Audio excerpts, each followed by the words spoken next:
बिहार में अख्तरुल ईमान जब बोलते हैं तो बिहार की असेंबली के हर फर्द कान लगाकर सुनता है कि अख्तरुल ईमान क्या बोल रहा है।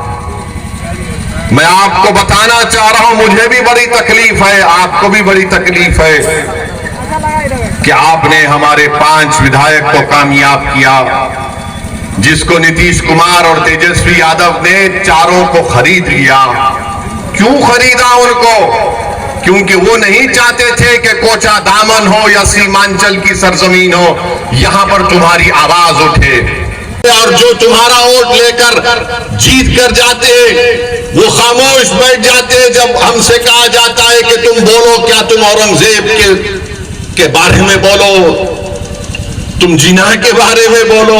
मैंने पार्लियामेंट में कहा कि मैं औरंगजेब और मोहम्मद अली जिन्ना का तर्जुमान नहीं हूं, मैं भारत के संविधान की बात करता हूं और उसके दरमियान में रहकर अपने हक की मनवाने की बात करता हूं। मेरे भाई, यही तो मजलिस इत्तेहादुल मुस्लिमीन का पैगाम है। जिनको तुम वोट देते आए, तुम वोट दे देकर थक गए। तुम्हारे दादा ने, परदादा ने उनको ये समझ कर वोट दिया था कि हमको बचाएंगे, सीमांचल को बचाएंगे। वोट तो आपने दे दिया, मगर उन्होंने आपसे बेरुखी अख्तियार कर ली। हमारी मां और बहनों ने धूप में खड़े होकर, घंटों खड़े होकर, भूखे रहकर हमारे नौजवानों ने इनको वोट दिया कि अलीगढ़ मुस्लिम यूनिवर्सिटी का कोई कैंपस यहां शुरू हो जाएगा। मगर बताओ आपको क्या हासिल हुआ मेरे भाई? पार्लियामेंट में मैं और इम्तियाज जलील 2 रुकने पार्लियामान है। यकीनन मेरी भी ख्वाहिश है कि ये 2 से 3 हो, 3 से 5 हो, 10 हो, ताकि हम अपनी आवाज को उठाएं। और मैं ये समझता हूं कि अगर अख्तरुल ईमान को आप कामयाब करेंगे तो ये आपकी कामयाबी होगी, आपके इत्तेहाद की कामयाबी होगी, ये सीमांचल के गरीब और मजलूम अवाम की कामयाबी होगी। सीमांचल की सरजमीन पर बसने वाले हर मजहब के मानने वाले हैं, ये उन तमाम गरीबों और मजलूमों की कामयाबी होगी।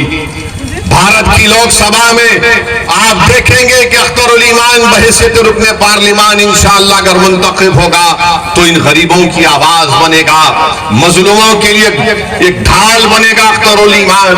और जिसको आपने कामयाब किया, माशाअल्लाह वो इतने खामोश बैठे रहते हैं, ऐसा लगता है कि जनाजा जा रहा है रोड पे से। इतनी खामोशी अख्तियार करते हैं, बोलते नहीं है। और जब हम और इम्तियाज जलील साहब तकरीर करते हैं तो बड़ा शर्मा शर्मा कर, नीचे मुंडी कर कर सुनते हैं, अपने चेहरे को नीचे कर कर सुनते हैं। मेरे भाई, याद रखिए, ये हालात ऐसे हैं जब आपको और हमको अपनी आवाज को उठाना पड़ेगा। बिहार में अख्तरुल ईमान जब बोलते हैं तो बिहार की असेंबली के हर फर्द कान लगाकर सुनता है कि अख्तरुल ईमान क्या बोल रहा है। मैं आपको बताना चाह रहा हूं, मुझे भी बड़ी तकलीफ है, आपको भी बड़ी तकलीफ है कि आपने हमारे 5 विधायक को कामयाब किया, जिसको नीतीश कुमार और तेजस्वी यादव ने चारों को खरीद लिया। क्यों खरीदा उनको? क्योंकि वो नहीं चाहते थे कि कोचा दामन हो या सीमांचल की सरजमीन हो, यहां पर तुम्हारी आवाज उठे। को बर्दाश्त किया जाएगा, ब्राह्मणों की आवाज को बर्दाश्त किया जाएगा, अपर कास्ट की आवाज को बर्दाश्त किया जाएगा, मगर पूरे बिहार में और खासतौर से सीमांचल में किसी एक आवाज को कभी बर्दाश्त नहीं किया जाएगा। वो आवाज होगी अख्तरुल ईमान की। बेईमानों की आवाज को सुना जाएगा, मगर अख्तरुल ईमान की आवाज को नहीं सुना जाएगा। जो अपना जमीर बेचने के लिए तैयार हो जाएंगे उनको अपना रखीब बनाया जाएगा, मगर जो कहेगा कि मैं अपने गिरेबान के तार बेचने के लिए तैयार नहीं हूं, मैं सीमांचल के गरीब और मजलूमों के इंसाफ की लड़ाई लड़ता रहूंगा, तो उस आवाज को बर्दाश्त नहीं किया जाएगा।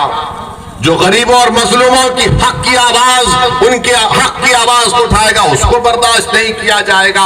किसकी आवाज को बर्दाश्त किया जाएगा? जो इन अगियारों की चौखट पर जाकर अपना ईमान बेच देते हैं, जो अपने चेहरों को और अपने सरों को झुका देते हैं, जो बिकने के लिए तैयार है, जो नहीं बिकने के लिए तैयार है, उससे बड़ा इनको डर लगता है कि कौन है ये लोग। आज आपने देख लिया कि हमारे 4 विधायकों को इन्होंने खरीद लिया, इन बेईमानों को। मगर मैंने कहा था कि तेजस्वी, अल्लाह का इंसाफ जरूर होकर रहेगा। तुमने हमारे 4 को खरीदा, अल्लाह ने तुम्हारे को इख्तिदार की कुर्सी से निकाल कर फेंक दिया। और याद रखो लालू यादव और तेजस्वी यादव, तुम जितने नंबर एमएलए के लाए हो ना, आप जिंदगी में कभी इंशाअल्लाह उतना नंबर नहीं लाओगे। तुम नहीं लाओगे, क्योंकि तुम धोखे की सियासत करते हो। तुम में, मोदी में, नीतीश कुमार में कोई फर्क नहीं। मोदी, तेजस्वी और नीतीश कुमार एक है। इनकी सोच एक है, इनके काम करने का तरीका भी एक है। जैसा कोई पिक्चर में आप देखते हैं कि डबल रोल, अब तो ट्रिपल रोल हो रहा है। 3 मिलकर एक ही आवाज में बोलते हैं। और वो आवाज क्या है कि सीमांचल से कोई तुम्हारी आवाज ना उठे, अख्तरुल ईमान की आवाज ना उठे। हाँ, बेईमानों को बर्दाश्त किया जाएगा। मेरे भाई